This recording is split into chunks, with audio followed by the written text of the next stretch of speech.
அண்மை செய்தி. தத்தெடுத்து வளர்க்கும் இஸ்லாமிய சிறுமியின் சட்டப்பூர்வ பாதுகாவலராக தங்களை நியமிக்க கோரிய வழக்கு சென்னை உயர்நீதிமன்றத்தில் இன்று விசாரணைக்கு வந்தது.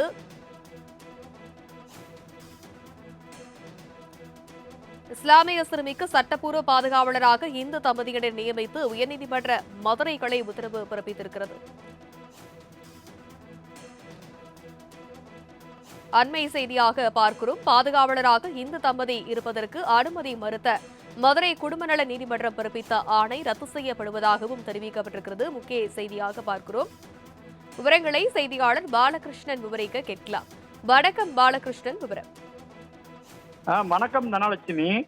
இஸ்லாமிய சிறுமிக்கு சட்டப்பூர்வ பாதுகாவலராக இந்து தம்பதியினரை நியமித்து மதுரை அமர்வு உத்தரவு பிறப்பித்துள்ளது. அனுமதி மறுத்த மதுரை மாவட்ட குடும்ப நல நீதிமன்றத்தின் உத்தரவை ரத்து செய்து இந்து தம்பதியினரை சட்டப்பூர்வ பாதுகாவலராக நியமித்து மதுரை அமர்வு உத்தரவு பிறப்பித்துள்ளது. மதுரையைச் சேர்ந்த பாலாஜி என்பவர் தாங்கள் தத்தெடுத்து வளர்க்கும் இஸ்லாமிய சிறுமிக்கு சட்டப்பூர்வ பாதுகாவலராக தங்களை நியமிக்க அனுமதிக்க கோரிய மனுவை நிராகரித்த மதுரை குடும்ப நல நீதிமன்றத்தின் உத்தரவை ரத்து செய்து சிறுமிக்கு சட்டப்பூர்வ பாதுகாவலராக நியமிக்க அனுமதி கோரி வழக்கினை தாக்கல் செய்திருந்தார். இந்த வழக்கை விசாரித்த நீதிபதிகள் ஆனந்த் வெங்கடேஷ், கே ராமகிருஷ்ணன் அமர்வு மனுதாரருக்கு 2012ஆம் ஆண்டு திருமணமாகி குழந்தை இல்லாத நிலையில் தத்தெடுக்க முடிவு செய்துள்ளனர். அருகில் வசித்து வந்தவருக்கு 3 குழந்தைகள் இருந்த நிலையில் வறுமையால் அனைத்து குழந்தைகளையும் பராமரிக்க முடியாத நிலையில் இருந்ததால் 3வது பெண் குழந்தையை மனுதாரருக்கு அவரது மனைவிக்கும் தத்து கொடுத்துள்ளனர். மனுதாரர் இந்து மதத்தைச் சேர்ந்தவர், குழந்தை இஸ்லாமிய மதத்தைச் சேர்ந்தவர். பெண் குழந்தை என்பதாலும் தத்தெடுத்தவர்கள் இருவரும் அந்நியராக இருப்பதாலும் குடும்ப நல நீதிமன்றம் அனுமதியை வழங்க மறுத்துள்ளது.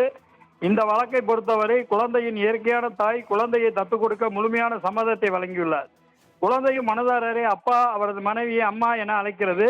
அரசியலமைப்பு சட்டம் மதச்சார்பற்றது. எனவே எந்த மதத்தை சேர்ந்தவரும் சிறுவரின் பாதுகாவலராக நியமிக்க முடியும்.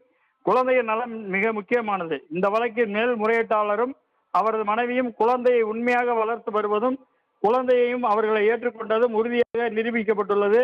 எனவே மேல்முறையீட்டாளர் சட்டப்பூர்வ பாதுகாவலராக நியமிக்கப்படுகிறார். மதுரை மாவட்ட குடும்ப நல நீதிமன்றத்தின் உத்தரவு ரத்து செய்யப்படுகிறது என உத்தரவிட்டுள்ளனர். தனலட்சுமி. விவரங்களுக்கு நன்றி பாலகிருஷ்ணன்.